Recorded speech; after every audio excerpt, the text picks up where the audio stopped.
because it's almost sugar. Anyway. Yeah. It's not too bad either. Oh, I'll make a batch for you. I've learned to. Hope I'm loud enough that you can hear me there.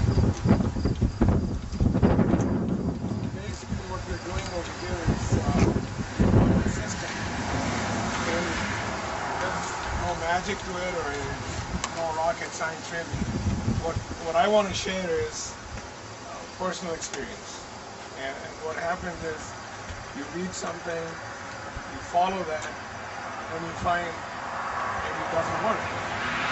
Sometimes, I read on the internet, one after the other, that put your hoses in the soil, then put your plastic, then put your trellises. I did the same thing because, I seen so many places saying the same thing. When I went to turn the water on, one day I was probably mad or whatever, turned them a little too much, and it started to leak because those hoses, the soaker hose, they're, very temperamental. You open a little too much pressure, and they start to leak or bust, and now. Yeah, but they also fill up with rust. Yeah, you're right. Exactly. And they leak where the faucet is and not where you want it. Right.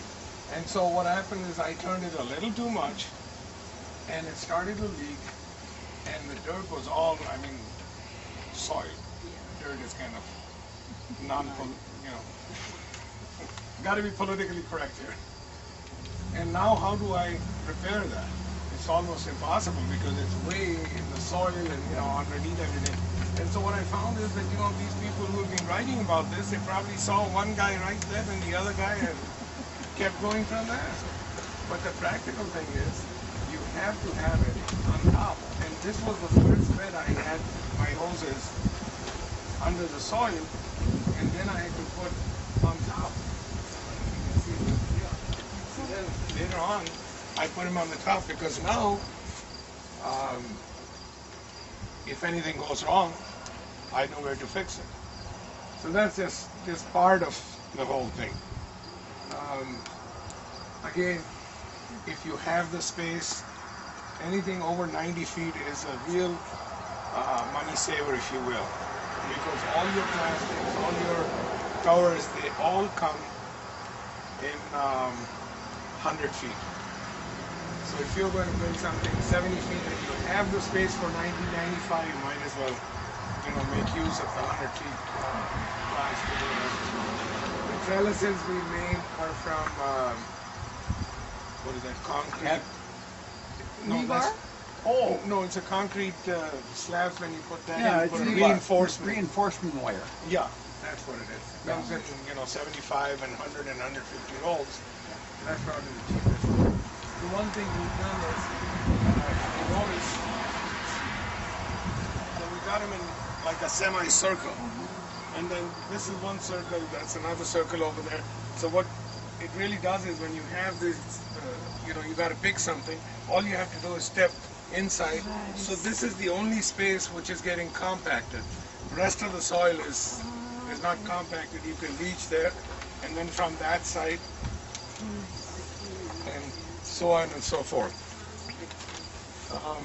About the cucumbers, you like cucumbers, right? Yes. And Al, one quick thing. We need the beetles. Last year, I had beetles attack, and there was no tomorrow. They were all devastated. They were gone.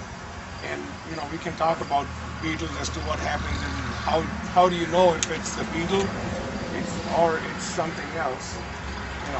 And that's probably going too far beyond the scope of this little meeting here. But what I found an easier way to check these beetles, the spotted beetle, and I've got a picture of the spotted and the striped. Yeah.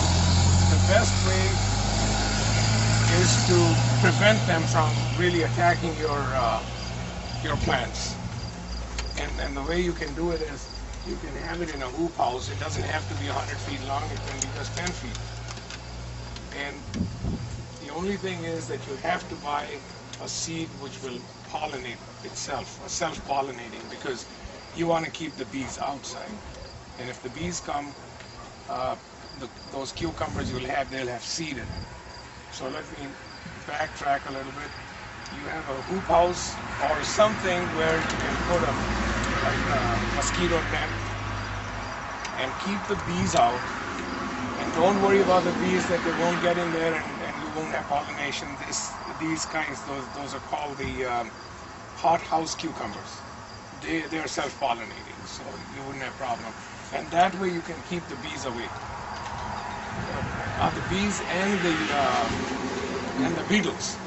Now there's another way that you can have a little hive, and have just a regular cucumbers. And that way the bees can go inside and they can go outside, but they won't let the beetles through their hive. And so you'll be protected. But that's a little, depending on, if you are a beekeeper, then probably it's your cup of coffee or tea, but not mine. I probably get bit or stung. Right. But yeah, and those cucumbers, these hothouse cucumbers, they are, the seed is a little steep, but it's every penny worth. I've got some here. The biggest advantage is, even if you miss picking some, which happens also often, and they get big, not a problem. Because regularly, if a cucumber gets big, it gets seeds and all that. But you tasted those cucumbers over there, and you can, they get really big. And I tell people that, for the money's worth, might as well get a bigger one because it doesn't have the seeds. Yeah. So, exactly. Now, the other thing is, putting the mulch or the black plastic, it holds the moisture under the, under the cover. So basically, you are saving on your water bill, because that's, unless the roots get the water, it's not going anywhere. And so that's one of the advantages of it. And of course, weeds. That's probably the biggest